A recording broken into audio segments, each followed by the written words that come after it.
Täna on saates mees, kes on jätnud kauni jälje nii lõuendile kui inimeste hingedesse.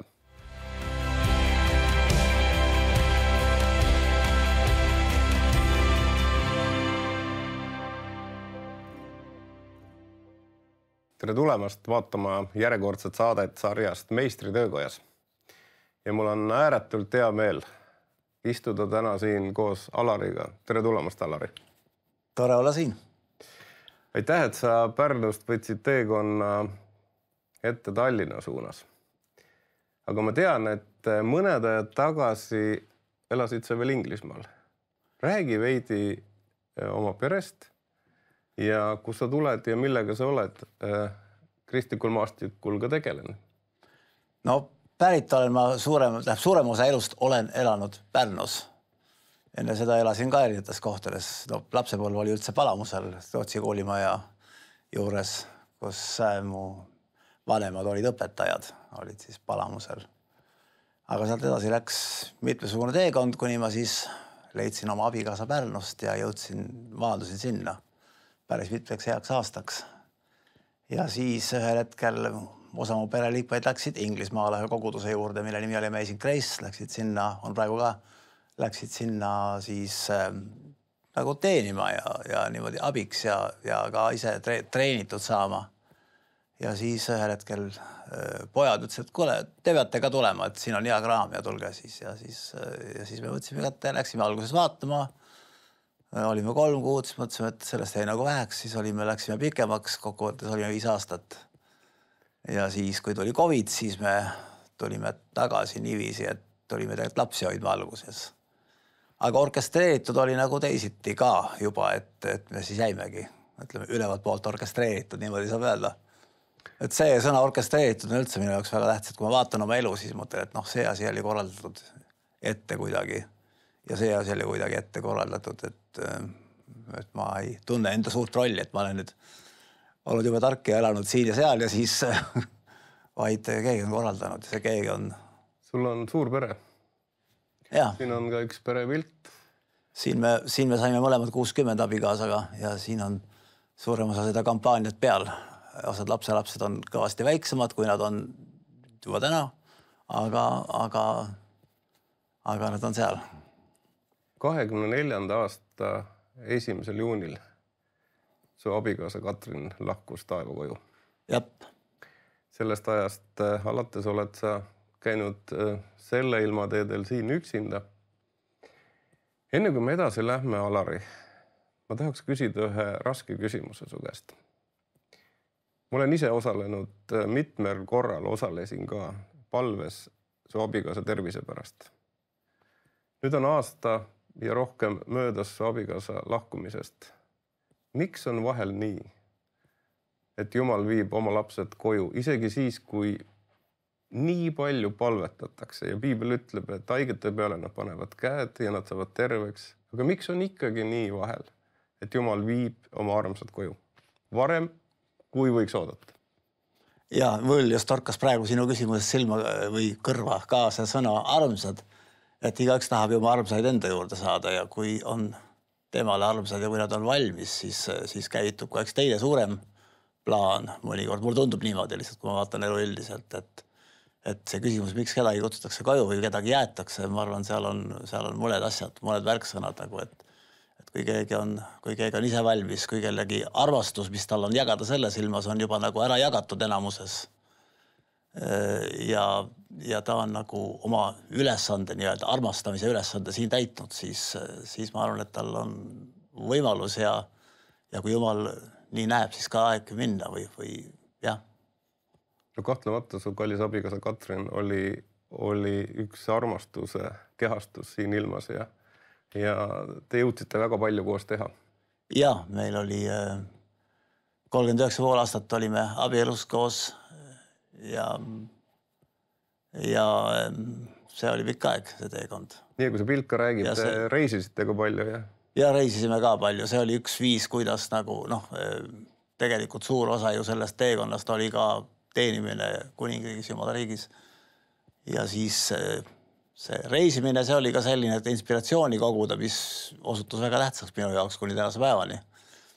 aga teine pool oli ka see, et lülituda nagu välja natuke sellest niisugusest, ütleme siis koguduse teenimise rutiinist ja taolistest asjadest, ka laste päralt olemise rutiinist, kui nii saab öelda, kuigi nad on väga armsad ja ka lapselapsed, aga mõnikord on vaja ka nagu ka sellest kuidagi nagu teine hingamine leida. Mina teadsin sind kui pastorina ja niisugune noortede tegijana ja niisuguse eesminejana ja hästi entusiastse inimesena, mida sa kahtlemata kõikega oled. Aga vähem teadsin ma sellest, et sa oled tegelikult väga hea kunstnik. Ja siin me täna istume ka siin sinu maalide keskel. Räägi palun sellest, kas see on hobi või see on töö või kuidas sa nimetad seda maalimist oma elus? Mul tuli meelde mu kunstikooli õpetaja, laste kunstikool omal ajal Tartus, kes ütles, et mina ei ole kunstnik, ma olen maalija. Mulle see ka väga meeldis, et noh, et ma ei hakka ennast tiitlitega, ei koorma ega lahjendama, on kuidas on sellega. Aga kas see on töö või hobi? No minu õnn või eelis või ma ei tea, mis asi see on siin elus. Mõned asjad ma olen saanud nagu liita kokku. Üks on see, et ma saan... Mulle meeldib olla Jumala asjade keskel ja see koguduse töö ja kõik see on seda võimaldanud kuhjaga, ütleme niimoodi. Ja ka see, kui oli, ütleme, kui see teekond hakkas kuskil 90-ndatel ja palju oli elevust ümber, siis tundsidki, et oled nagu asjade tsentris ja ka Jumala asjade tsentris. Ja mis see küsimuse teine poolid oligi? Ja, et kas ta on nagu töö või hobi sulle, et ta vist on sulle pigem ikka nagu hobi või? Ta on olnud hobi ja ta on mingil ajal ka natukene muutunud selliseks, et mul on tellitud pilte, ma olen neid teinud ja ma olen läinud natuke ka seda teed. Sul on üks tore raamat kaasas, 60 sinu maali. Jep. Kuhu on siis koondatud erinevatel aegadel maalitud pilte, ma saan aru. Sa oled võtnud kaasa 3 maali, üks on siin minu selja taga ja 2 on sinu pool. Ja nende 2 pildiga, mis on sinu selja taga, seostub sul mingi lugu. Sa tahaksid meiega jagada seda? Jep. Et see lugu siin ma panin selle pildi pealkirjaks sai lihtsalt kellatorn. Aga selles kellatornis hiljuti sai ka füüsilisel kujul sees käidud. Ja see on Assisi linnas, kus siis on pärit ka Franciscus Assisist, väidetavalt maailma kõige kuulsam kristlane, ma ei tea, võib-olla veel kuulsamaid praegusel ajal, aga ta mõned asjadega läks nagu ajalukku ja üks oli selline selge evangeeliumi jagamise võime ilma suurte lisandit, et nad võtsid isegi kingad ka jalast ära, et evangeeliumis on, et liigseid asju pole vaja, jätke kõik maha ja seda nad siis praktiseerisid. Ja käisid palju jalu näiteks ja mõnedes muudes asjades ka olid üsna äärmuslikud, aga see selleks. Midagi temast on nagu tänapäevani, kus sa sinna linna lähed, siis sa tunned, et see linn on nagu elus. Sa tunned, et see linn hingab ikka veel milleski, mis on nagu laetud sellest 800 aastat kestnud ülistusest ja valvest, mis seal linnas on nagu olnud ja sa tunned, et sa oled läinud teise reaalsusesse, kui siis sa lähed sinna. Et see on, aga siis läksime sinna kellatorni ja seal sa oled nagu siis nii-öelda ajas sees, see on selline sõna otseses mõttes. Seal on tornikell, seal on näitus sellest tornikellast, seal on siis ka... Kas see on ka see pilt või? Jah, seal ma olengi. Seal ma olen jah, kellatornis. Ja seal on mõned pildid, mis ka räägivad sellest, kuidas rahvas hakkas juubeldama, kui see kell lõpuks valmis sai. No see oli kuskil 1900 aastate alguses vist, kui see valmis sai ja seal on siis väike kiri, et rahvas purskus rõõmust, mis oli isegi nagu selline pöörane. Umbes nii on see itaaliakeelne tekst seal ka. See hakkas mulle pärast rääkima, et üks aeg, et on üks aeg, mis on nagu selline täiuslik aeg. Ja see tornikell, see vana kell, see sümboliseerib seda aega, kui see hakkab lööma, siis see on nagu üks kutse. See kutsub inimesed kirikusse, leiva murdmisele, osa saama Kristuse ihust ja verest, samastuma tegelikult Kristusega, mis on, ma arvan, et katoliku vennad kohe hõikavad aamen selle peal, kui ütlevad igapäevaselt samastuma Kristusega, tema surmas ja üles tõusmises, tema elus. Aga ma arvan meie ka tegelikult, et see on nagu meie elu nagu selline igapäevane teekond tegelikult, et me oleme nagu sünkroonis, mulle hakkas seda sõna meeldima, sünkroonis taevaga, Kristusega, Jumala püha vaimuga. Et see on nagu, ja siis see hakkas mulle nii rääkima, tagasi teen, ma olin selle laine all, sõitsin bussis, mõtlesin, vau, milline eesõigus on olla selles Jumala ajas sees. Ja mul hakkas nagu, ma hakkasin kuulma nagu Jumala niisugust kõnetust, et Jumala täisaeg on kohe käes või nüüd käes. See on see kutse tegelikult Jumala täisaega nagu ka kogudusele, ka meile igalühel isiklikult. Ja me oleme kuulnud nagu kogudusena ilmselt seda kõnetust ja seda, et nüüd on see aeg, valmistuge, pange valmis, sellest pole nagu, see on juba muutunud nagu peaaegu tavapäraseks. Aga kui see mulle kuidagi nagu tuli isiklikult, siis see oli mingi teine tera. Ahah, nüüd on, astu sisse, eks ole, nüüd on, see aeg on nagu nüüd. Ja mõteldes selle siis maailmas toimumis, kuidas asjad nihkuvad siin ja seal, siis mõtled, et jah, see kõik viitab sellele. Ja siis mul hakkas kerima see Joosepi lugu ka piiblist, kus Jumal orkestreeris ta sinna Egiptusesse, kus ta käinud läbi, kuidas see öeldakse, paksust ja vedelast ja jõudis lõpuks sinna Vaarao õukonda ja seal näeb need unenäod või ennem näeb unenäod, siis satub sinna õukonda. Ja kuidagi see, et polnud tähtis, mis mees see Vaarao ennem oli, kuni selle hetkeni. Siis läks nagu asi käima, kui ta nägi need unenäod ja leidus keegi, kes need ära seletas. Ja andis neile nagu selle jumaliku perspektiivi, et jah, tulevad need 7 aastat, kus on küllus ja siis need 7 aastat, kus see küllus läheb nagu rakendusse, kus läheb see küllus nagu jagamisele. Ja see kõik nii rääkis minuga. Ja mõtlesin, jah, see on tõesti nii minu kui ka üldiselt koguduse jaoks see Jumala täisaeg.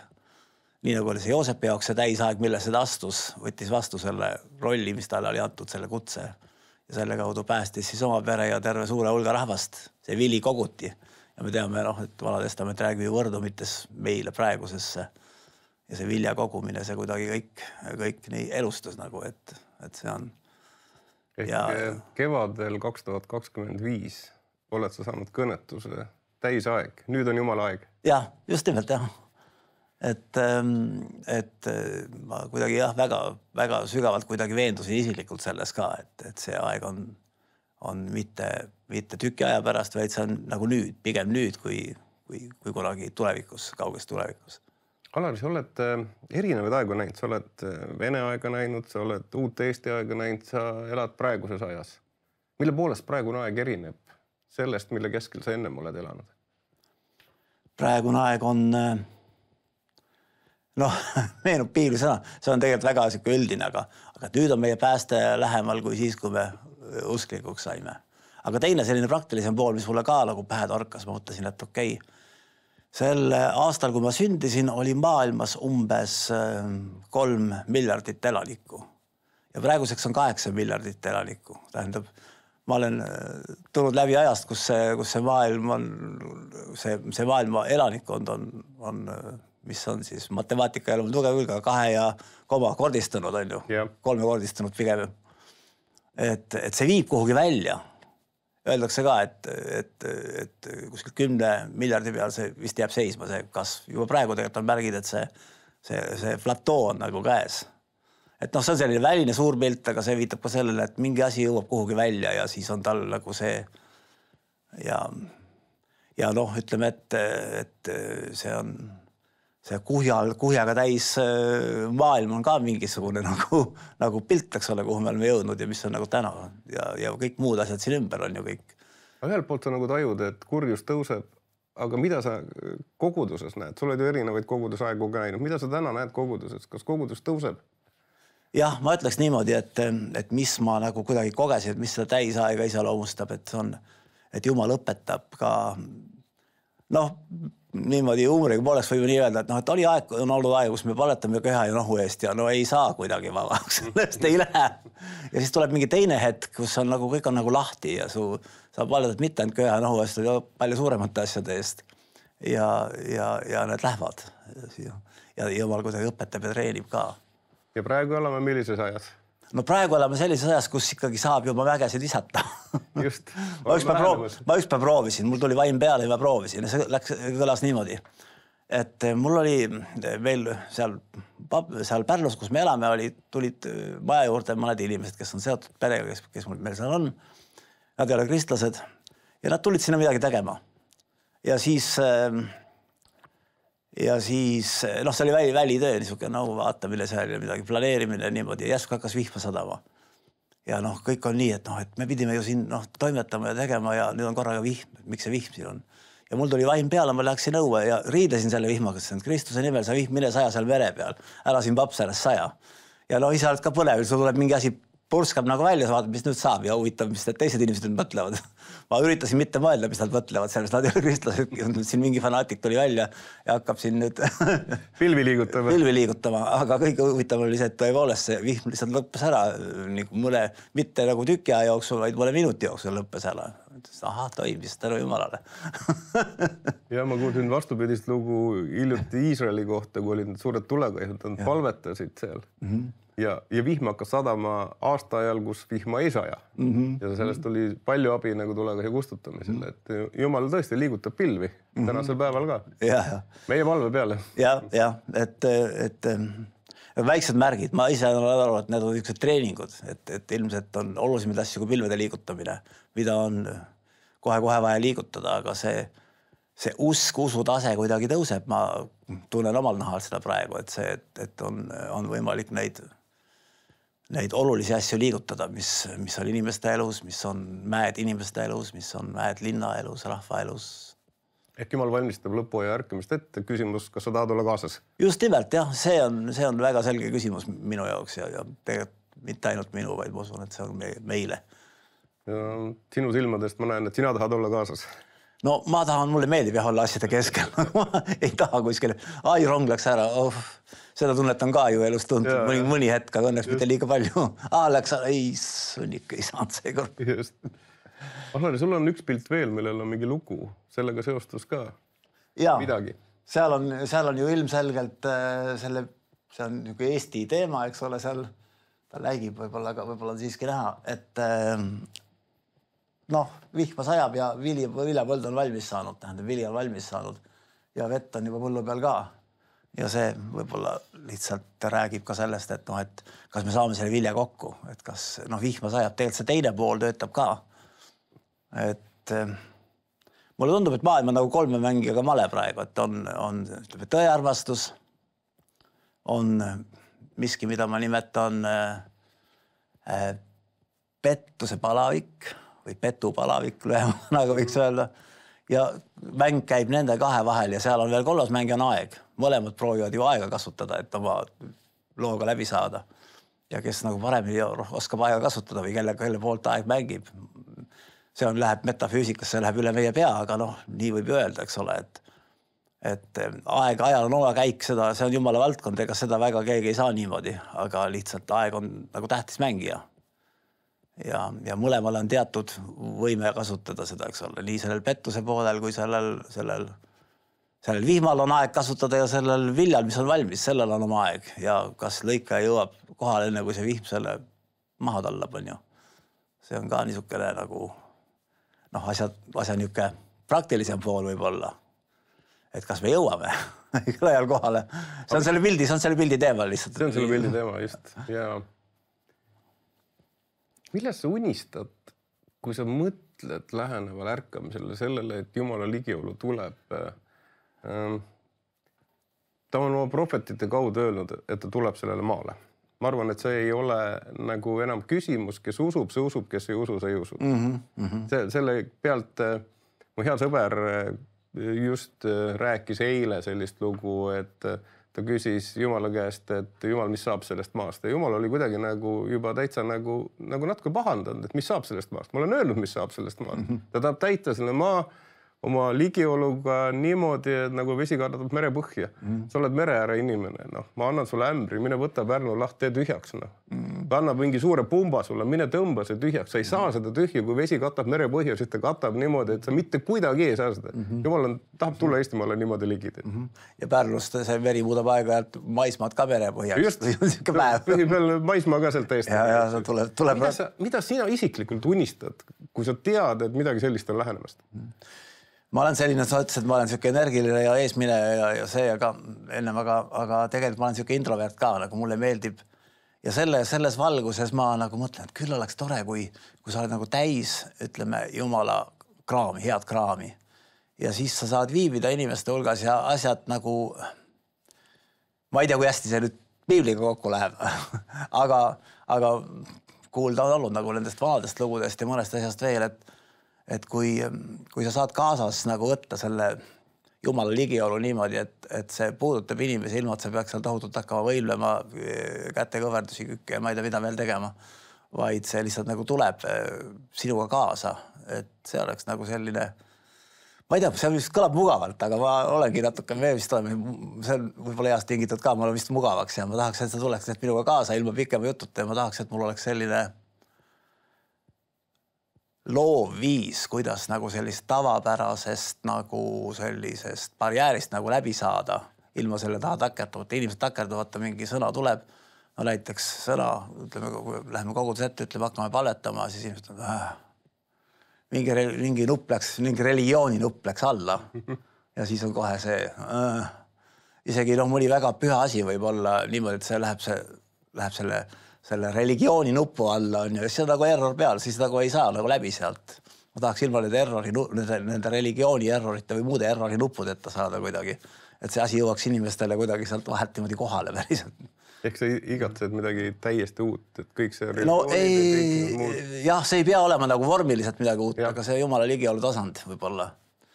Jah, et saaks ilma nende inimesed võtaksid ju vastu evangeeliumi, kui nad aru saaks tegelikult, millega teema on, aga seal on need vahel need filtrid, ütleme, selle maailma vürst on teinud, nagu ütleb ka, silmad pimedaks, nad ei näe ja mõtlevad, Jumal ei saa ikka nii olla ja küllap seal on ikka mingi konks ja küllap see ja teeline. Ja see on nagu hunnik filtreid on, mis seal vahel on, mis nagu seda asja segavad. Aga kui saaks niimoodi ilma nendest filtriteta ja ma saan, et Jumala vaimul ongi see võime ka, kui tuleb see ärkamine, siis ongi see, et ta teeb kuidagi nii, et need filtrid ei tööta enam, need vaenlase filtrid, ütleme niimoodi, või inimlikud filtrid, olgu need, mis nad on. Meid kuulab ka palju noori inimesi. Kui sa võtad oma elukogemuse tänase päevani kokku ja sa saaksid selle anda ühele noorele televaatajale, mida sa talle ütleksid? Kuidas ta peaks elama? No siin tuleb ju väga lihtne, nagu ikka joon jookseb välja, et usalda. Aga see kõlab väga lihtsalt usalda. Aga kui lisada niimoodi, et usalda, et Jumal viib sünkrooni või usalda, et Jumal orkestreerib sinu elu. Me mõtleme, et ma ei mõtle niimoodi, aga inimesed mõnikord mõtlevad, et Jumal on äkki, kas ta ei taha või kas ta, et ta äkki ei ole nii hea, et mulle seda ja teist ja kolmandat korraldada. See mõned kirjakohad, mis räägivad piiblis, nad ei jõua siiani. Näiteks see, et minu mõtted on anda teile tulevikku ja lootust, mitte vastupidist, on ju. Aga inimese nagu siuke tavaline mentaliteet räägib ikka, kipub rääkima vastupidist. Aga vastuseks pikale, aga usaldame, et ta orkestreerib, et ta suudab panna viia nagu meid sünkrooni. Nii selle eluga kui ka eriti taevasega, sest sellest lähtub kõik. Ja seda ka, et see Jumala rõõmusõnum on tegelikult hea sõnum, kui me seda nii sügavuti saame vastu võtta ja sellega koos minna, et see on jah, see, mis ma jutt läheb pikale, vastus läheks pikale, vabandust. Aga sügav, aga vastus on sügav. Ma tahaks su käest veel küsida ühte küsimust, et teil oli Katriniga pikk ja õnnelik abielu. Mis on õnneliku abielu saladus, kui sa vaatad tagasi teie abielule? Jah. No need saladusi tuleks nagu pähe erinevaid nagu. No üks on vist see, mis inglise keeles öeldakse, et don't take yourself too seriously. Muidu me võtame tõsiselt, peame võtma Jumala kutset oma elus, Jumala armastust, kõike seda, aga mitte ennast kui sellist nähtust või et olla selles super kuidagi. Ma ei oska, ma arvan, et ma loodan, et mu ümbritse saab aru, mida ma mõtlen. Võtame Jumalat tõsiselt, aga ennast natukene lihtsamalt. Ja natuke rõõmsamalt ka. Rõõmsamalt just jah.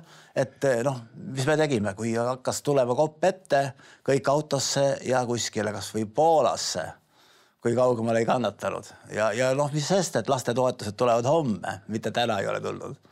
Aga see oli nagu, me võtsime teatud uljusega, või ma olen siin süüdi ka, ma arvan, ma kallutasin pidevalt ja muidugi vahest oli teisel poolel ja teistel käsi kinni, pead kinni hoida, et mis saab ja nad ei olnud täitsa nagu, ei ole adekvaatsed, mis nad teevad, et ei ole ju võimalust, aga ikka lähevad nagu. Aga see kõik kuidagi vedas välja ka, sest ka see oli nagu Jumala usaldamise. Ütleme, et ka see puhkamine, see hingamispäeva käsk tegelikult, et see on väga tõsine asi minu arust. Et paarid peaksid seda oma hingamist võtma ka niimoodi, et me lähme ja tõepoolest hingame ja nagu hingame ühiselt kuidagi. See, mis meile töötab, et me võtame nagu selle ja arvame väärt olevat tegema seda, sest mis nüüd ma ei saa, ma ei 100 põhjust on ju. Ehk siis hindama koos olemist aega, see mida kahekesi olla. Kahekesi ja ka siis perega. Perega koos olla. Et me vedasime nüüd ka laagritesse, ka kristlikusse laagrisse minekuks, alati oli raha ja nii edasi, seal paljud asjad hakkasid arenema sellest nagu, et me tegime prioriteedid kuidagi, et Jumal, inimesed, asjad sellise lihtsa printsiibi järgi proovisime minna. Aga kõik on arm ka tegelikult, Jumal, ega ma ei saa midagi peksta vastu rindavale öelda, et nüüd ma tegin nii ja nii ja vaata, kui ma tegin. Küllap oli errorit ja sihukest nagu mööda vaatamist lihtsalt asjadest ja mõnestki asjast, aga Jumal oli tohutult armuline on olnud. Ehk tegid kõik enda poolt ja siis usaldasid Jumala armu. Ja kas ma tegin kõik alati? Proovisid vahel? Proovisin ja. Ja aitäh sulle jagamast neid mõtteid, neid kogemusi, seda vaimulikku tunnetust, mida sa tänases päevas tunned ja ma palun, et sa lõpetuseks teeksid meie noorte eest, eriti nende eest, kes on abiellunud ja kes mõtlevad, kuidas oma abielu hoida. Et sa palvetaksid nende eest ja õnnistaksid neid. Nii nagu sa õnnistad oma lapsi, et sa õnnistaksid kõiki meie televaatajaid samamoodi. Jah. Nii et siis palvetame nüüd. Palvetame. Kallis Issand Jeesus Kristus, me tõepoolest teame, et sina oled alfa ja omega. Sa oled elu andnud. Sa oled tegelikult selle elu loonud. Me ei ole seda elu ise välja mõelnud. Me ei ole oma elu ise leiutanud, vaid sina oled selle andnud meile. Aga sa oled andnud selle koos kõige sellega, kus me võime ka vaadata loovalt oma elu, vaadata läbi Issanda silmade ja öelda tänu Jumalale. Ja sina annad ka need silmad näha, kuidas edasi saab minna. Ja ma palun, et noored ega keegi ei usuks seda vaenlase valet, kes ütleb, et ei saa edasi minna, tuleb pillid nurka visata, tuleb laiali minna. Vaid et nad pigem ava nende silmad, et nad näeksid, et koos Jumalaga on võimalik leida uus hingamine, on leida võimalik uus päev. On võimalik leida uus energia, on võimalik leida uus armastus, on võimalik leida ka see sama vana üles, mis on olnud. Ma palun püha vaim, et sa puudutaksid lihtsalt kõiki, kes on sellel teel, kes on ka oma elud ühendanud või ühendamas. Ma palun, et püha vaim tuleks nende peale, sest sina oled selle asja kõik välja mõeldud ja palun, et vaenlase valed ei saaks mitte midagi sellest kõigest. Kõigil nendel, kes hüüavad sind appi. Tänu sulle, armas Issand. Amen. Aitäh sulle, Alari, jagamast sinu elu kogemusi, vaimulikku tunnetust. Hea televaataja, las Alari lugu olla julgustuseks meile kõigile. Jumalaga koos on kõik võimalik ja Jumal kannab meid kõigest läbi. Aitäh vaatamast. Kohtume järgmises saates. Hea vaataja, lõppenud saade on sündinud TV7 ja Nõmme meestehommiku koostöös. Kui tunned, et kuuldud lugu sind kõnetas ning soovid leida kontakte teiste meestega, siis rohkem infot leiad veebilehelt meestehommik.ee. Saated sünnivad vaid annetajate toel. Selleks, et need lood jõuaksid veelgi rohkemate inimesteni üle Eestimaa, saad anda oma panuse ekraanil kuvatud võimalusi kasutades. Oleme südamest tänulikud iga toetuse eest.